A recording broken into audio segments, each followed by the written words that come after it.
Hey everybody, Carl Brown here again. Today we're going to continue our look at 16th note rhythms for the right hand.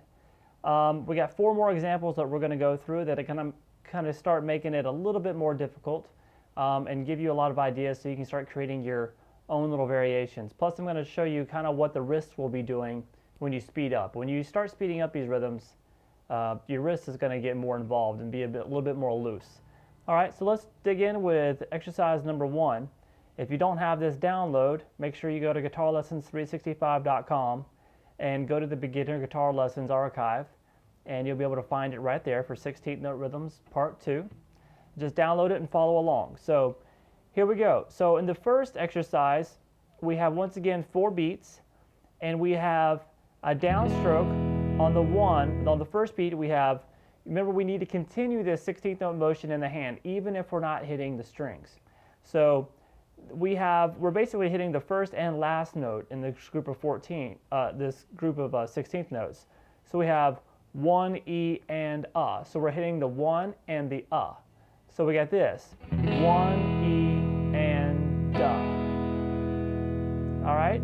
The second beat, we have 2 and So we're still going to do the E upstroke, but we're going to miss the strings. So that will sound like this, 2, miss, and So far we got this, 1 E and 2 E and And then the second half of the measure is the exact same thing across the third and fourth beats. So we have all together 1 E and 2 E and 3 E and 4 E.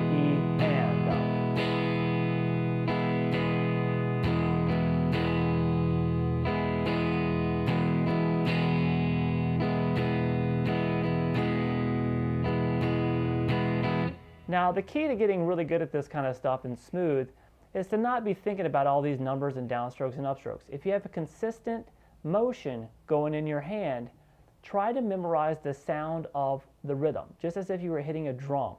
So just da da da da da da da da da da. See, I'm still got the same motion, but I'm hearing the rhythm in my head. And whenever I hear something in my head that a note that I need to hit, then I'll hit the strings. Otherwise, I'll make my pick miss the strings. And then you'll be able to really start understanding how to play these things faster. It's just easier just to kind of lock in with it, just like this. After this gets down, get the sound of it in your head. Down, down, down, down, down, down.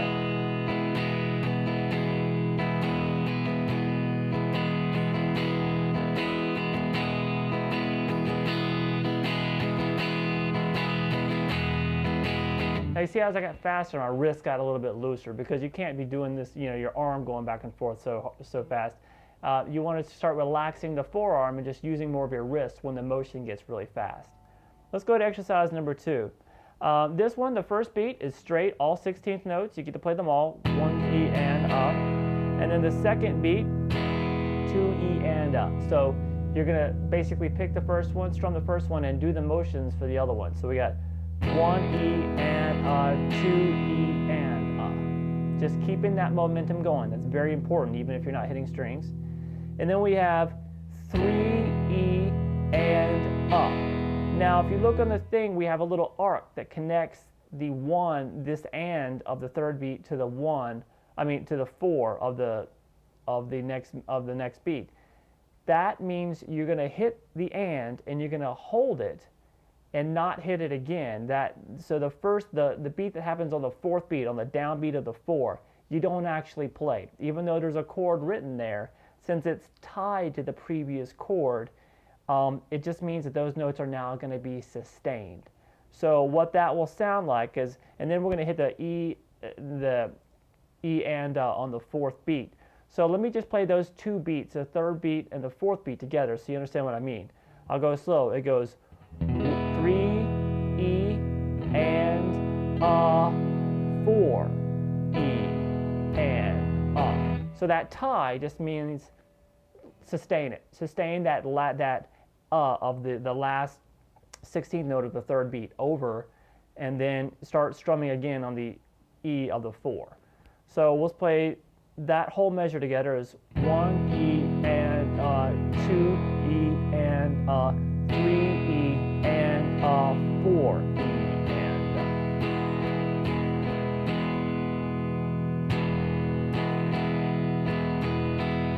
All right, so we had a little tie there, so you had to sustain a note. So sustain a note while you're playing across, still doing the thing. So that's kind of how the sheet music is usually done. Sometimes you'll see them in parentheses when they just want it to be a sustained sound and not something you actually strum.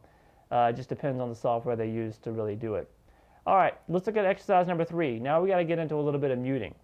With just all 16th notes on the first 2 beats, 1 E and a, 2 E and a.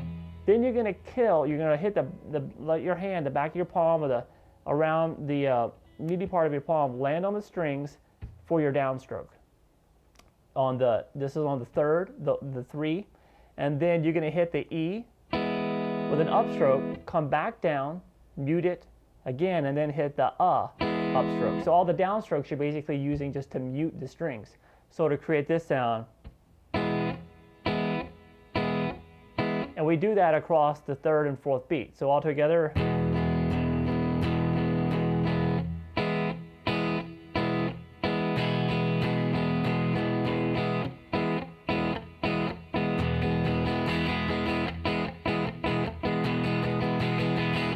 All right, so that's a fun one to do as soon as you get it up to tempo. And remember, keep the wrist very, very loose. And this last one is a little bit more difficult. We're going to have 2 16th notes, the 1 E, rest your hand from that and on the and then hit the with the upstroke. So we have this. And then we're going to kill the strings. You might want to kill them in the left hand. I'm just holding an E major chord, of course, this entire time. Kill them with the left hand just by releasing the pressure down there, and so you kill the sound on the because you want to continue your motion. You don't want to kill it every time when you have to do it down and up. So we have this for the first 2 beats.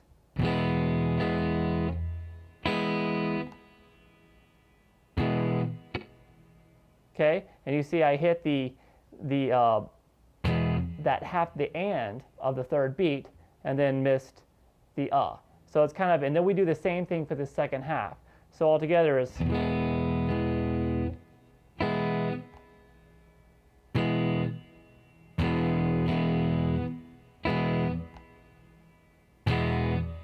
All right, so do that very slow, get the feel of it down, and then just speed it up. And speed it up by ear. Don't necessarily speed it up because you're trying to count faster. You don't want to be counting when you get it quick. All right, so just take all these rhythms. I hope it really opens up the doors to be able to create your own 16th note patterns. And please let me know if you like any more rhythm studies. I'll be happy to do them. Just go to guitarlessons365.com and support the site, and I hope to see you there. Thanks a lot. See you soon. Bye-bye.